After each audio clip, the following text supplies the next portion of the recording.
lamig dito sa Ilocos mga kabahidor. Okay, gagawin nyo lahat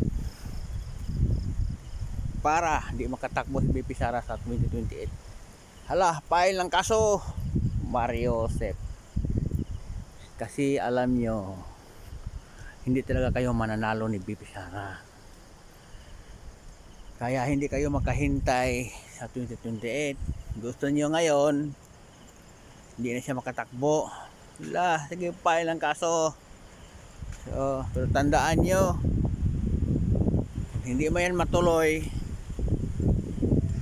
na si BP Sara makatakbo dahil sa pinagagawa niyong mga kaso-kaso na yan, pa-impeach. Ang masasabi ko lang, lagot kayo ng taong bayan, diba?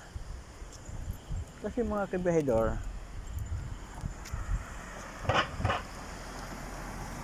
yung ginagawa niyo kabahidor, kaduwagan yan, diba?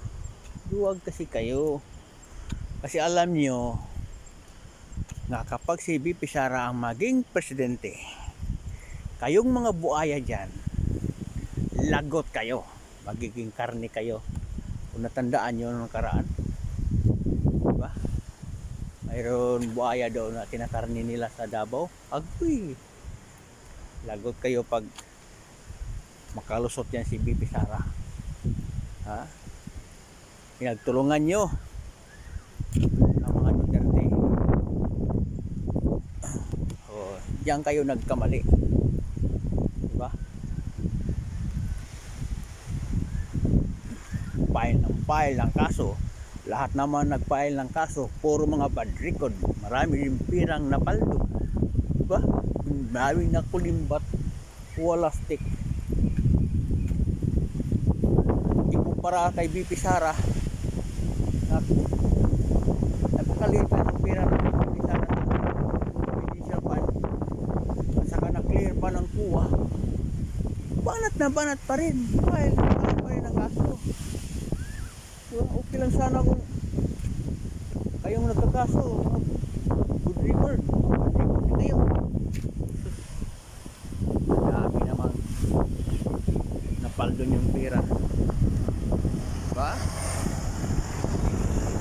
Kaya yan kayo madadali ginawa nyo. Kaya kahit anong gawin nyo, talo pa rin kayo, maliban lang kung bilhin nyo ang lahat ng tao, no?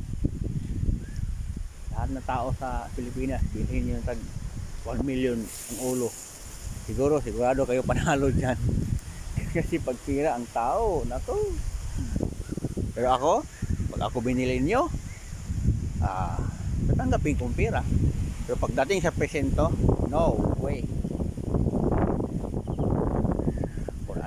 Sinong gusto ko yung boto, doon ang gusto ko.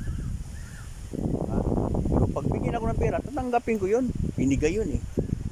Pero pag pagboto, huwag nyo ako diktahan, diba? Kaya BP Sara pa rin. Ay, ang pis ko ng hangin dito sa bukid ng Boracay Island.